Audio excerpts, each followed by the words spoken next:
know we can see it partially here where we are, but it's still different there.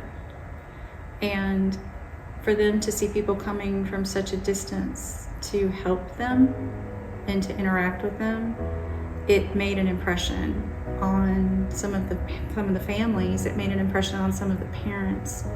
It made an impression on the kids. Plus, I think it's good for our kids to go as well so that they can see the difference that they make in other people's lives. I think it was worth it just to see the girls get to explore someone else's history, someone else's pain, and someone else's happiness.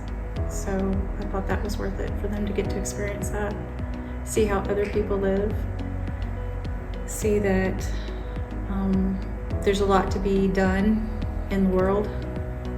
I saw some kids just playing with trash, and then some of their parents, like their houses have like boards everywhere because some of the houses don't have windows or doors. It looked pretty sad whenever I was looking around where they were living, and it kind of surprised me how they're living. People who were living very rough with no, inadequate housing, a lot of sometimes multiple families in the same house, no maintenance or repair of the houses. I mean, very pervasive poverty. And apparently substance abuse also very rampant in some of those areas. I think it's important to support the mission there because it's an Episcopal mission. It is a very remote, geographically isolated area.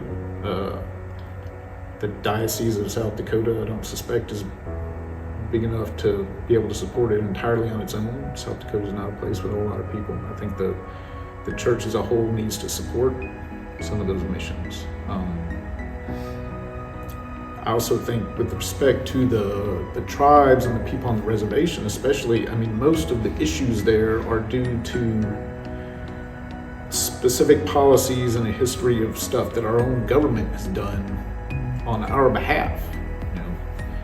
Dealing with a group of people that we at least nominally recognize to be a sovereign nation of its own.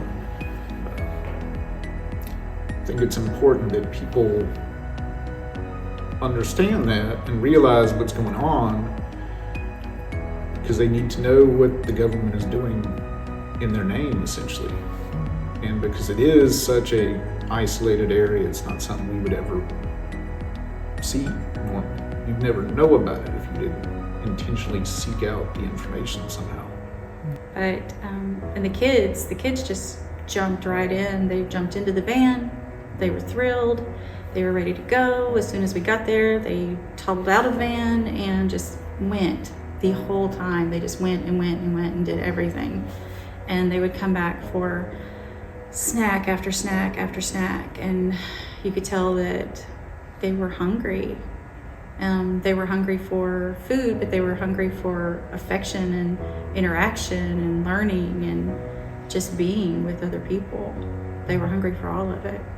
I think that we got as much out of it as we could put into it.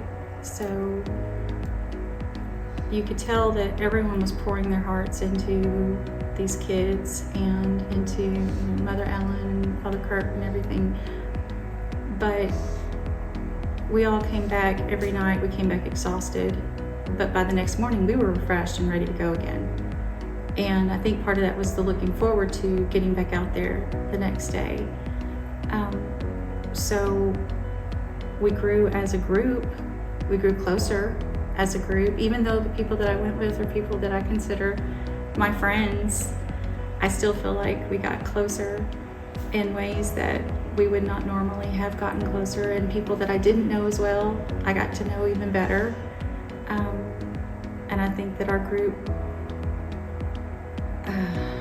really just came together And so it's important not just for us to go out into the world and help grow the people out there, but everything that we put into that comes back to us and helps us grow as a church.